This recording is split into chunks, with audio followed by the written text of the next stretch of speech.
I got my XT4 in June 2025, and since then, like 95% of the time, I don't leave my home without it. Like if I'm on set, if I'm on, just walking to get a cup of coffee, I'm, with friends on bars at night, whatever, whatnot, I always take it with me. And it's been like a real life-changing experience, which, that may be another video because really is a different, it's so life-changing. But I have 5 really cool recipes to share with you, and I think you're going to love it too. So yeah, let's just get to them.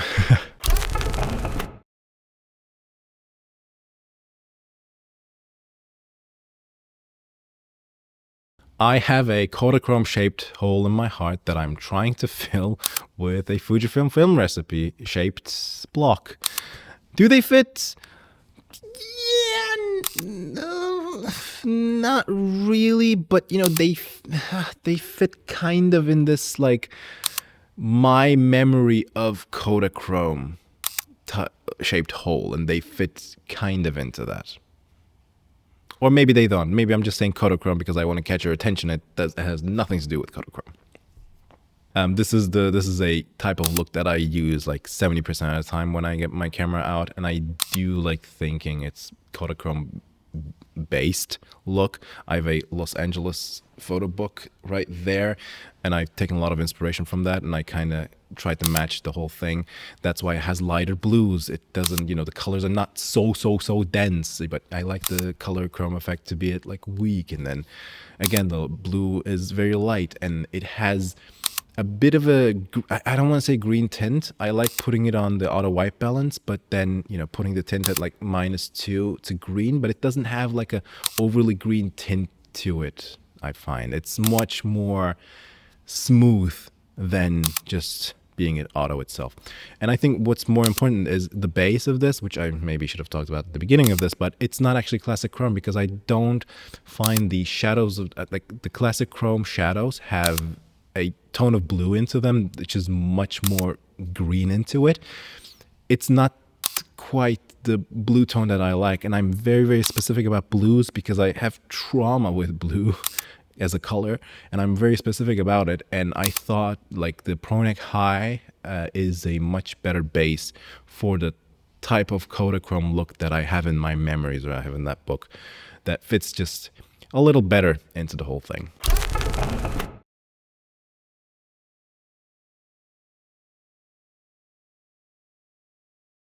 No good list is done without a good classic negative recipe, and this is also not one of them because it's a good classic negative. It involves classic negative.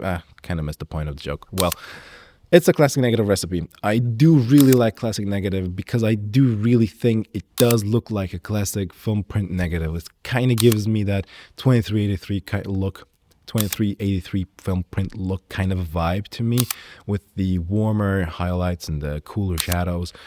But I do think it also is a look, it's a look that, it's a look that you commit yourself to. I don't think for this recipe, for my own recipe, I don't think it works well with skin tones a lot. It does make them way too orange. In general, I think that this recipe and this, like the look that they have built, the classic negative look, has so much really nice punch and contrast to it. And the whole point of this, like my recipe, is just to play into that, but just soften everything out just a little bit. And I think that I have done a good job of it. Maybe you think I suck, and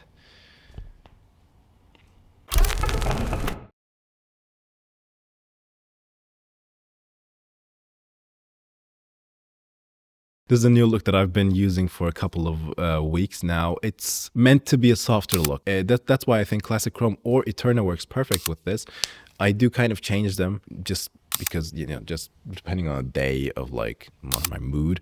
With Eterna, I do like pushing the shadows up 1.2 just because Eterna is such a flatter, such a flat profile.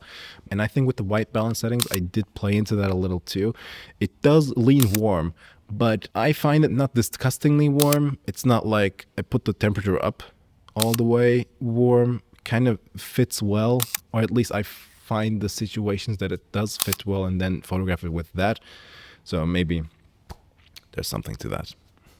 maybe.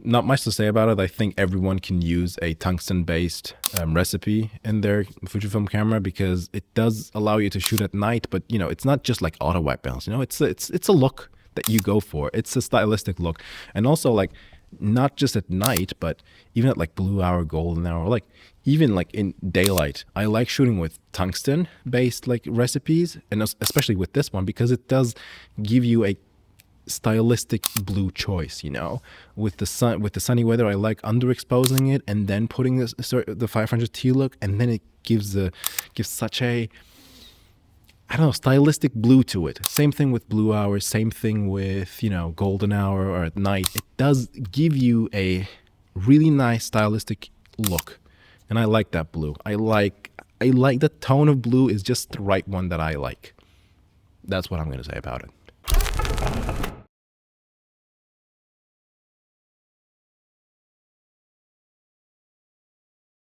What do you do when you live in Germany and your weather is basically a log footage? You use a black and white recipe. And this is the same thing. This is that. This is Fuji X Weekly, Tri-X 400 type of look recipe. And I'm very traumatized by black and whites from my teenage VSCO days, VSCO, whatever you want to call it, days. I'm kind of recovering it like now after 6-7 years. That was not planned. That was 100% not planned. I swear that was not planned. Yeah, and I have started to enjoy black and white again, especially again with the weather that we get. This is like this like gray blob of a weather. I do think it fits very well, and it does help. It has helped me to take the camera with me, even though it's disgusting outside. And I really enjoy that part of it. And I do think I have like captured some really cool stuff. And also at night when we go out to bars and stuff, or like when we're meeting our friends, like dinner parties, whatever, whatnot, I think black and whites work really well with that. Black and white and with a flash, it just works really well. Yeah, really love this recipe. Ugh. Okay. Yeah, these are all the cool recipes that I've got. And I do feel it's very fitting that I have a Carhartt beanie right now, but the reason is not because, you know, it's fitting, but it's not because of this thing. It's just that my hair looks absolutely god awful today, and I thought it might be a cool one to try on a beanie look. And well, it's a Fujifilm video. It fits very well into the whole thing. So I'm just gonna do it like that. Oh yeah. So sup, dude? Like a surfer kind of guy. Yeah, don't know what I'm talking about. Cool. Thank you for joining me. I want to talk about XT4 in length in another video, but this has been just for the recipes. Yeah, if you have any questions or anything like that, hit me up and I'll see you in the next one. Thank you. Bye.